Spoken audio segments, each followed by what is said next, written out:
chicos y chicas, bienvenidos un día más a mi canal. Hoy os traigo algo que hace mucho que no hablo de ello, se me preguntó por ello y yo no respondí porque fue un momento muy duro en mi vida. Y bueno, me he decidido hablarlo, explicarlo. De hecho puse una cajita de preguntas en Instagram. Así que nada, vamos a ello, espero que os guste y dentro vídeo.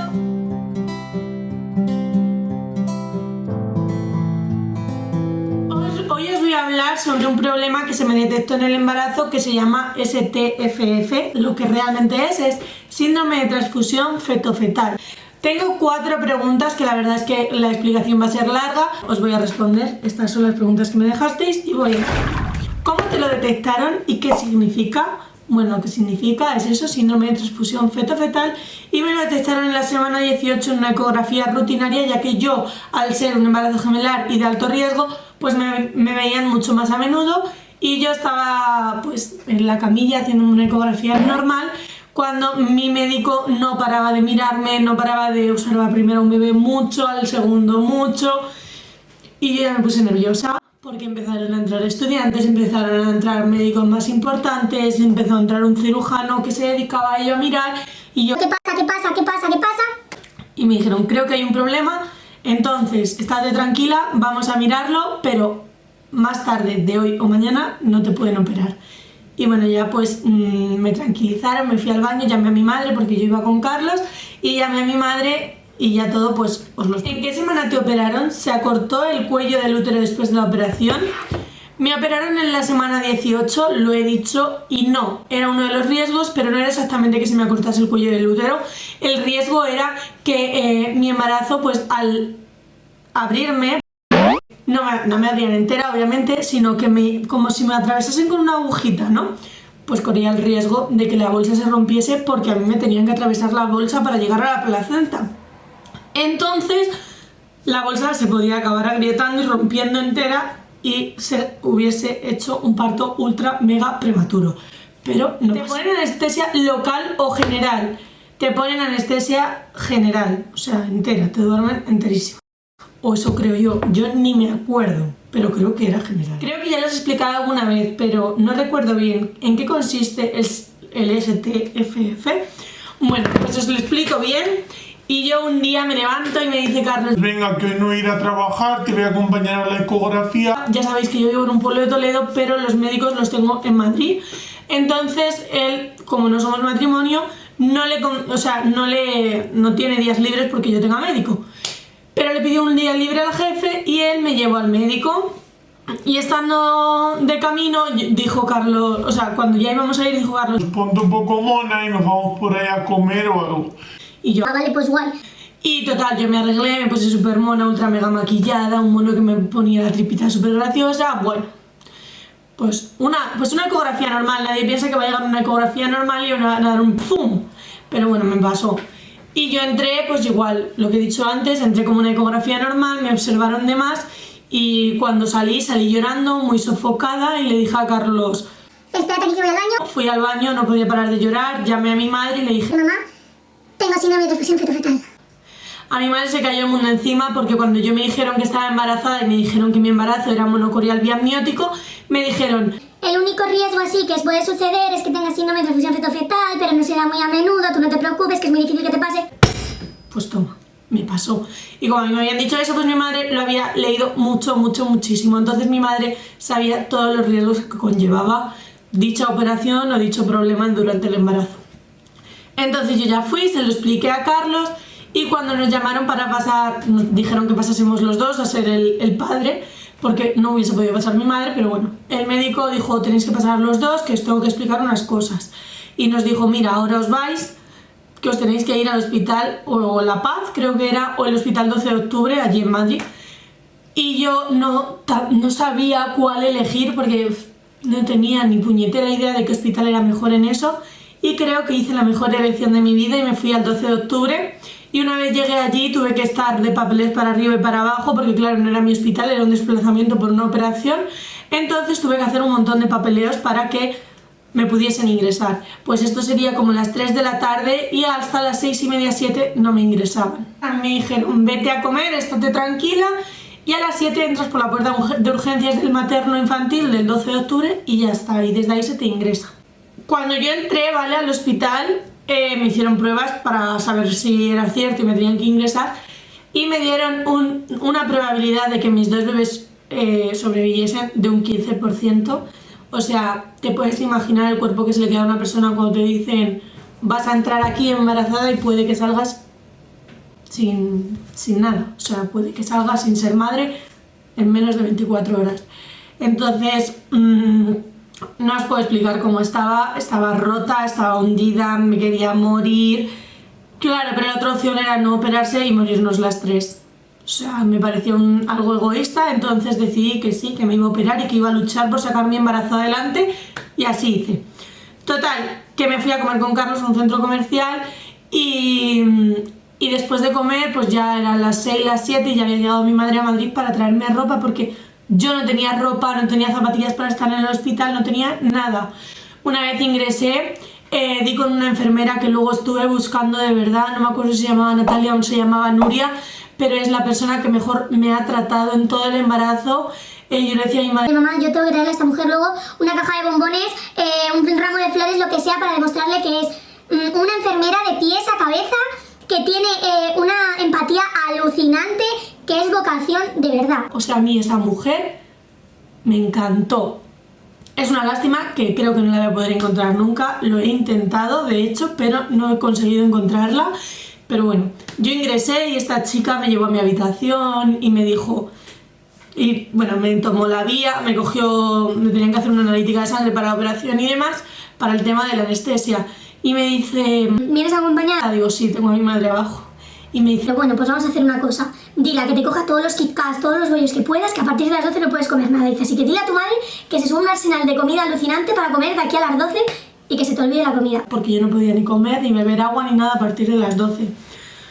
Total, que cuando sube mi madre, a la enfermera se le partió el alma de verme a mí, de que yo era una chica que no acababa de cumplir los 18 años. Yo no sé si cumplí, por ejemplo, los cumplí el lunes y me ingresaron un miércoles, algo así.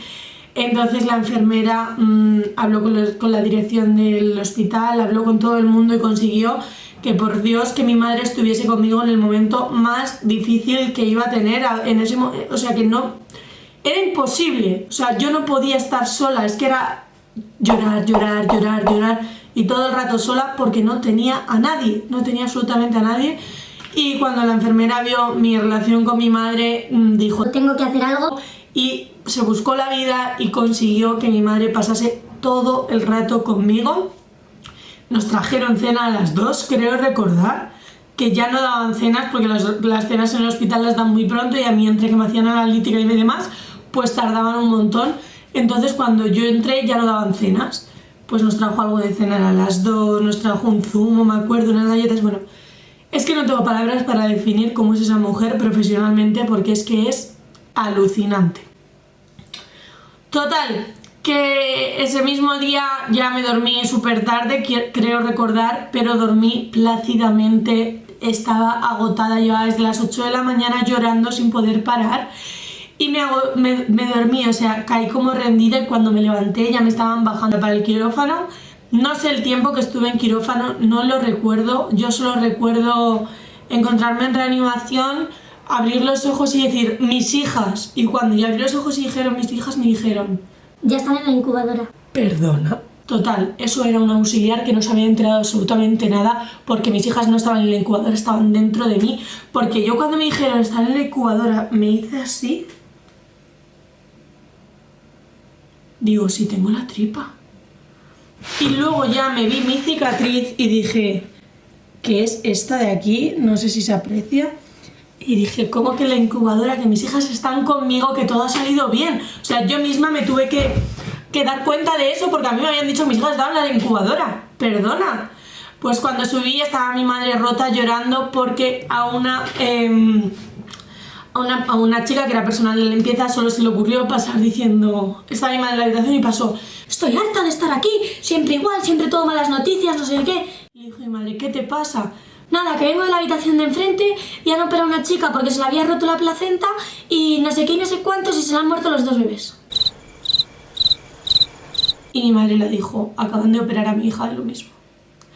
Entonces mi madre ya se rompió a llorar y la enfermera, o sea, la chica de la limpieza le dijo: no te preocupes, que ahora mismo hablo con una amiga que está limpiando los quirófanos y la digo que por favor pase a reanimación a buscar a tu hija para ver cómo está. O sea, la chica metió la pata hasta el fondo, pero luego ayudó mucho a mi madre, que de hecho es la misma que me limpió la habitación cuando yo estaba pariendo y me dijo: ¿te conozco? Digo: sí, me conoces.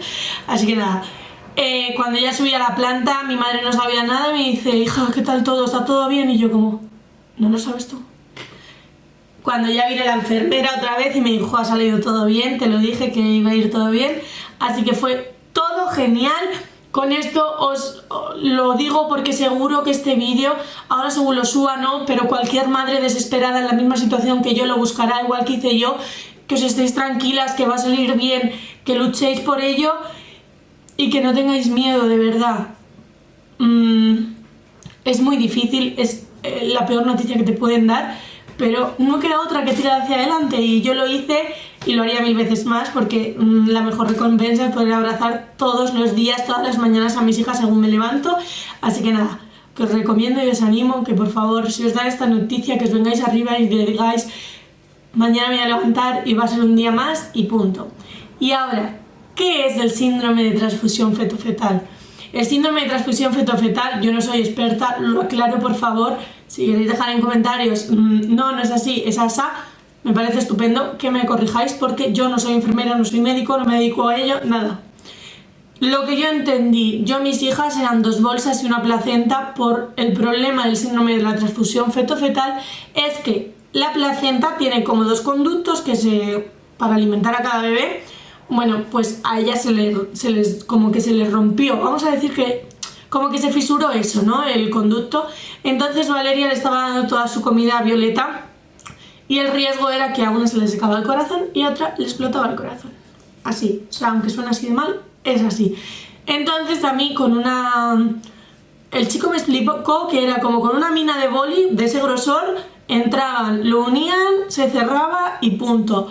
El riesgo era pues eso, que se podía fisurar. Sí, ¿no? La bolsa se podía romper y rompías aguas y pues te ponías de parto. ¿En qué semanas se suele detectar? Se puede detectar muy pronto, muy tarde, entre medias, o es que depende, porque yo cuando empecé a hablar de lo que me había sucedido estaba en la semana 18 de embarazo y había personas que me decían: estate tranquila, y luego ya una chica me escribió y me dijo: a mí me lo detectaron en la semana 35 de embarazo, me lo observaron más a menudo, pero no tuve que llegar a operarme. Luego se nota mucho la diferencia de tamaño, pero no tienen por qué operarte. Luego, sin embargo, sigo a otra chica en Instagram, que si me acuerdo del nombre os lo dejaré por aquí, pero no creo que lo encuentre, porque no lo encuentro nunca. Sus hijos lo sufrieron al principio del embarazo y lo sufrieron al final del embarazo y la tuvieron que operar las 2 veces, y sus hijos tienen una diferencia de tamaño de 1 año. O sea, es alucinante, porque al final pues los alimentos de uno se los está llevando otro. O sea que uno resta y el otro suma, uno resta y el otro suma, y así todo el rato. Así que nada, chicos, esto es una explicación muy breve, muy poco técnica, no tengo ni puñetera idea, solo de lo que me hicieron a mí, de cómo me lo explicaron de una manera en la que yo lo pudiese entender. Así que nada, que si os ha gustado este vídeo, dejadmelo en comentarios, que espero que si os pasa esto contéis conmigo, que yo estoy aquí para escucharos, que si no os contesto por YouTube tenéis mi Instagram o mi TikTok, que os voy a contestar igual, que haré siempre lo mejor para las personas que yo tenga cerca. Y nada, que muchas gracias por ver el vídeo de hoy y que hasta la próxima.